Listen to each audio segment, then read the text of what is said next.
अब आप देख रहे हो परमात्मा ने ज्ञान का तूफान ला रखा है।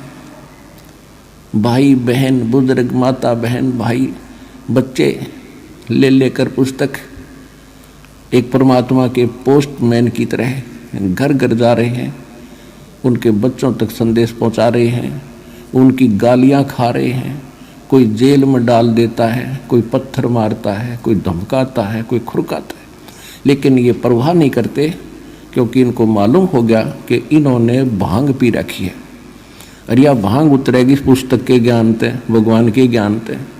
और जिनकी भांग उतर जाएगी हमारे साथ हो लेंगे। फिर ये बाप की उतर गई, आप आगे। अब जैसे इस दास की ड्यूटी परमात्मा ने जहाँ से शुरू किया, मेरे स्वयं घर वाले भी नहीं मानने को तैयार थे, लेकिन मुझे विश्वास दृढ़ हो लिया था। और फिर ये ऐसे समाज के अंदर प्रवेश करना। अब मुझे फिर एक सीन याद आया करता रह के।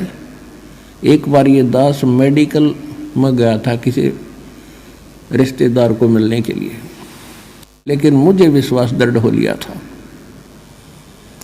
और फिर ये ऐसे समाज के अंदर प्रवेश करना। अब मुझे फिर एक सीन याद आया करता रह के। एक बार ये दास मेडिकल में गया था किसी रिश्तेदार को मिलने के लिए,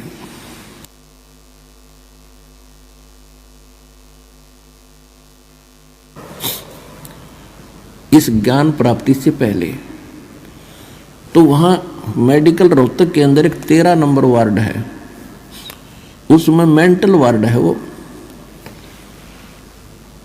डॉक्टर उन मेंटल व्यक्तियों का इलाज कर रहे थे और वो उनको गाली दे रहा था, मैं तेरा जमाई हूँ। डॉक्टर कह रहा था हाँ जी ठीक है, हाँ जी ठीक है। उसका गिरेबान पकड़ लिया डॉक्टर का, दो तीनों ने छुड़वाया, बैठ जा। और फिर भी उनका ट्रीटमेंट कर रहे थे। और जब वो उन ट्रीटमेंट ठीक हो गया, वो स्वस्थ माइंड हो गया, फिर वही यूँ कह रहे थे, डॉक्टर साहब नमस्ते। तो दास की ड्यूटी इस पागल वार्ड में ला रखी है।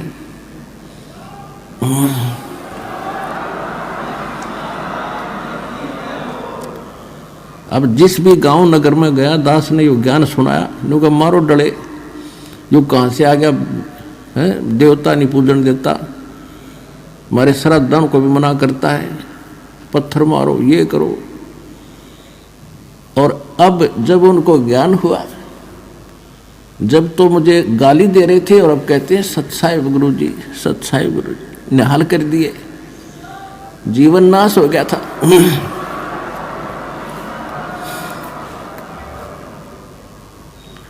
तो परमात्मा ने ये ज्ञान का तूफान उठा दिया। अब ये ऐसा काम करेगा, जहाँ भी कोई सीडी देखता है, डीवीडी, या वैसे एक टीवी चैनल के माध्यम से सत्संग सुनता है, तो अमृत वचन है, झंझोड़ कर रख देगी आत्मा को। कति ये एक सत्संग है, साध का सत्संग है, ये नकलियों का नहीं है। और या कोई पुस्तक पढ़ते हैं, जब पुस्तक पढ़ेगी आत्मा, मन चाहे कितनी बकवाद करो, आत्मा हृदय से मानेगी कि ज्ञान ये है, और अवश्य कहेगी कबीर भगवान है। और चाहे वो कहीं फंसा पड़ा, किसी भी ग्रुप में, किसी संत के पास, या किसी पंथ में, या किसी धर्म मजहब में, जब आत्मा सच्चे दिल से मालिक ने अवश्य पुकारेगी, जब इस ज्ञान को सुनेगी कि हे परमात्मा, हे कबीर जी, दया करिए अपने आत्मा पे। यानी वो निकल नहीं सकता वहां से, लेकिन फिर पुकार दिया हृदय से, तो उसी दिन परमात्मा ने कह दिया, यो मेरा हो लिया।